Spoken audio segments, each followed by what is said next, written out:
So, sometimes you want a complex, meaty novel that really challenges your preconceptions. Other times, you just want to pop a carnation in your buttonhole, travel to a mysterious medieval kingdom, and get mistaken for a big-nosed Habsburg prince. Guess where we're going this week?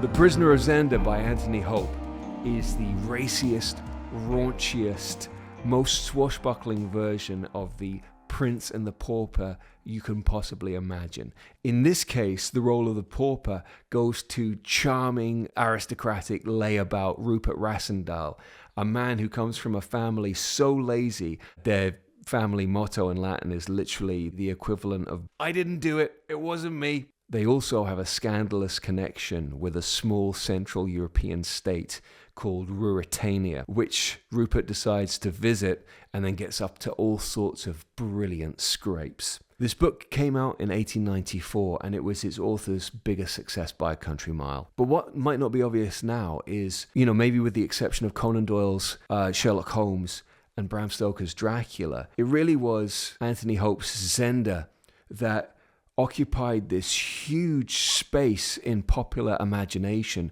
for several generations afterwards. It spawned its own genre called the Ruritanian Romance, which were all of these fantasies set in imaginary, mostly Central European countries with royalties and rituals and intrigues and swashbuckling. But how does the original book fare 131 years later? 1. This book starts and moves fast. Within 20 pages, the hero is flung into a completely new world, an utterly outlandish role he has to play, and just the most tremendous wish fulfillment fantasy. Hope apparently wrote this in a month while he was still working as a lawyer, and it has that wonderful sense of brevity, of something kind of dashed off by someone who's just a brilliantly capable storyteller. A little bit like Michael Crichton's early books. The aim is very clear, to just write something fantastically entertaining, and he stays true to that spirit of finding as many entertaining scenarios as he possibly can and connecting them in the cleanest and simplest way. And our hero has a yes and approach to life, which is so refreshing. You just keep cutting to the chase. It makes you wish for the days before adherence to Joseph Campbell's The Hero's Journey hadn't f***ed everything up. Our main character, he doesn't do the refusal of the call bit. He literally just goes, "It sounds dangerous. I'll do it." And then everyone says, "Huzzah!" And then they just go off and do it. It's brilliant. 2. This reads like a movie script, even though it was written a year before the first movie camera was invented. It is genuinely the prototype for every action-adventure movie ever made. Oh, look who we have here. And all is right with the world again. It's not just the set-piece swashbuckling and the daring-do and the intrigue and the peril. It's also fantastically good-humoured, has brilliant one-liners, has characters who you want to see succeed or be punished. So many of the situations are just so inherently fun. It really reminded me of Indiana Jones. It also has romance, and if you haven't read many books from the 1890s, you'll be surprised by how saucy it is. It starts with the most raunchy and hilarious recounting of why the main character has red hair when his brother has black hair. Within about 3 pages, I just knew I'm in for a good time. And that's because, 3, the characters are everything you want them to be. The charming characters are charming. The dastardly characters are villainous. The funny characters are hilarious. It just works. Anthony Hope has a intuitive genius for structuring exactly the right number of characters in the right configuration so that you have these fantastic pairs and opposites in a way that creates deeply satisfying outcomes in almost every case. Oh, she's going. Oh, okay. Thanks for checking in. You have obvious pairings like the good-natured king and his evil brother, the beautiful and perfect but but impossibly aloof princess, and the saucy but attainable duchess. But you also have much more interesting pairings, like the fact that both the evil brother and our main character, Rudolph, are second sons with nothing to do. And then you come to my favorite pairing, which is on one side, the debonair, lazy but good-natured narrator, and then on the other, even more debonair, even more dashing, even more handsome, even more self-centered, the original good-looking bad boy, Rupert of Hantzau, and we'll come back to him in a bit. Having a narrator like our main character means that you feel like you're going through the story with a friend who is just brilliant company. The man is a good-natured wastrel who doesn't really want to do anything with his life, but you know will rise to the occasion if he has to.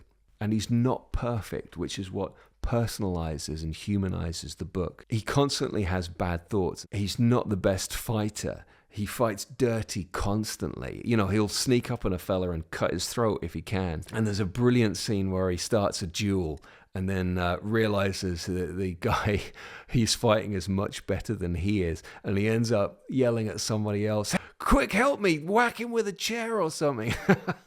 And our narrator is joined with so many characters who become archetypes after this book. You have Colonel Sapt, who's the original wily old sidekick who cares more than he lets on. You have Princess Flavia, who the hero openly acknowledges is every bit his equal and probably his superior. And yes, it's a Victorian novel, but I think she only faints once in the whole book, which must be some kind of record. And you also have the big villain, Black Michael. It's called Black Michael because of his hair. He is the archetypal, scheming, but ultimately quite cowardly villain who gets other people to do all of his dirty work. Black Michael is a spider lurking in a web. And because of that, you need an active sub-villain who really steals the show. And that's where Rupert of Hantzau comes into his own. The narrator says of him something along the lines of, "If a man be a knave, I would have him be a debonair knave." And every time that Rupert of Hantzau turns up, you're like, wait for it. He's about to do something really shitty and really awesome. Rupert has more sprezzatura than James Bond because he's perfectly aware he's a bad boy who's only out for himself. And he really feels like a character who grabbed Hope by the hair and pulled him a different direction from where he intended to go. It is of absolutely no surprise that Hope went back and wrote more adventures for Rupert after the book was finished. 4. The Prisoner of Zenda is a perfect wish fulfillment fantasy. This book had a profound effect on the imagination of Western Europe. Maybe a little bit like Harry Potter did 100 years later. And I don't think it's any coincidence that you have The Prisoner of Azkaban and The Prisoner of Zenda. The Kingdom of Ruritania is such a brilliant and attractive invention. It's like taking the Wagnerian fantasy of little German states during the Holy Roman Empire and then kind of transplanting Dumas's The Three Musketeers, 400 miles east and then freezing it in time. It's a world full of castles and secret passageways and forests filled with angry boars, and its ancient capital city of Streslau with its creaking old town and its swish Parisian-style new town, and then, of course, the ancient moated castle of Zenda itself. Anthony Hope also shows a real aptitude for conspiratorial naming. There's always the 3 and the 6. He has this way of finding a moniker for a situation or a group that will be adopted by thriller writers from then on. And I think another thing to note is just how palatable this fantasy is compared with other ones written in exactly the same period. Like H. Rider Haggard or G.A. Henty or Rudyard Kipling, The Prisoner of Zenda is absolutely an English colonial fantasy, but it's set in medieval Europe. There's none of the chauvinism that you would expect. I think Rasandai as a narrator is a far more charming and likable protagonist than Alan Quatermain or his ilk. And the narrator treats everybody like they're people. And he's a fish out of water who rarely gets the upper hand. And despite all of the characters being utterly Victorian in their sensibility, It's refreshingly respectful, I would say, to all of the characters, and so it doesn't leave you with an awkward taste in your mouth. But then, 5. This is an enduring fantasy and an entertaining one because it is ultimately quite subversive. On the surface, this book is very conservative and very royalist. The guiding principle of the entire story is that monarchies must be respected. And yet the entire pleasure from the book comes from the number of times that circumstances prove that that's just dumb. It has its fair share of those brilliant moments where the main character will square up to some villain and say, "By gad, sir, I shall run you through by the end of the day." And then he does.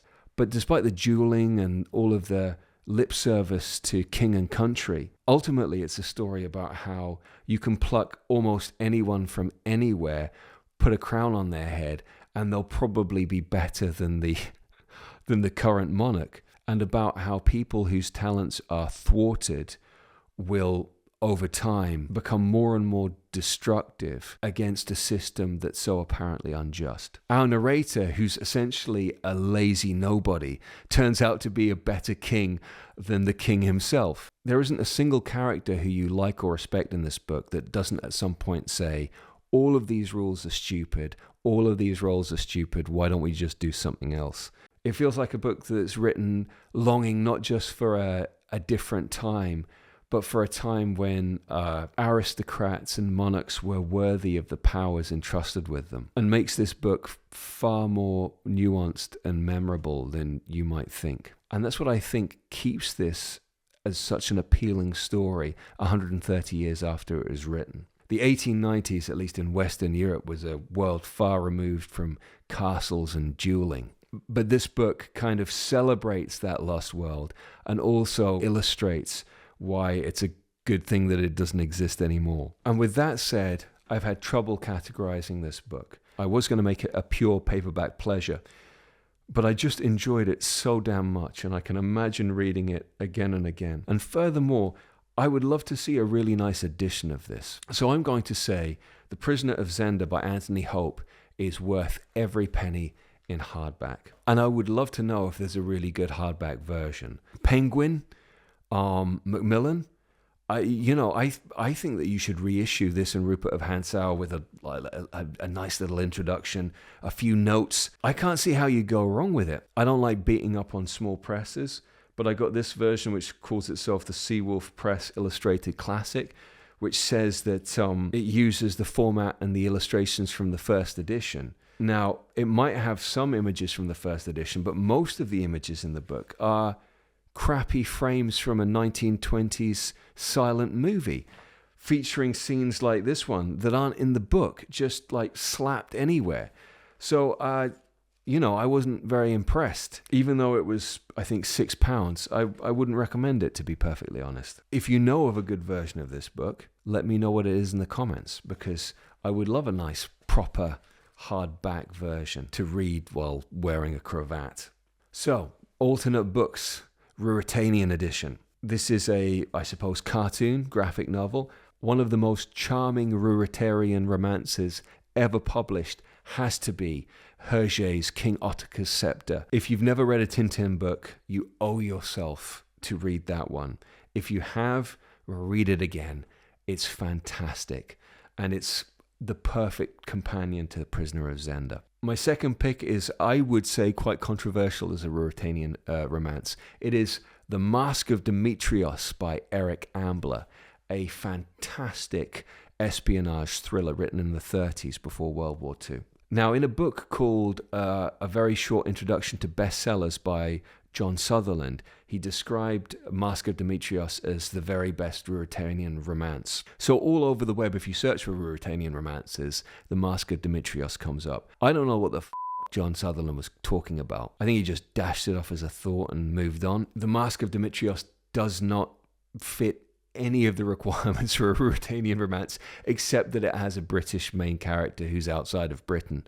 Nevertheless, it is a claustrophobic, tightly constructed, very evocative journey into paranoia and peril. It's another archetypal story, but this time that of the disinterested tourist who, out of idle curiosity, starts investigating a mystery they just accidentally come across, and then end up following the trail into mortal danger. It's a really good time. But we're going to end with maybe the last great Ruritanian romance, which is Royal Flash by George MacDonald Fraser. I think it was written in the early 70s. That is very much a riff on The Prisoner of Zenda and is a fantastically rollicking time, and I think Fraser's finest book. So that's it. Again, I really recommend this book. It's only 150 pages, and it's such a good time. Links to the best edition of this book that I could find and all the other books I've talked about in this review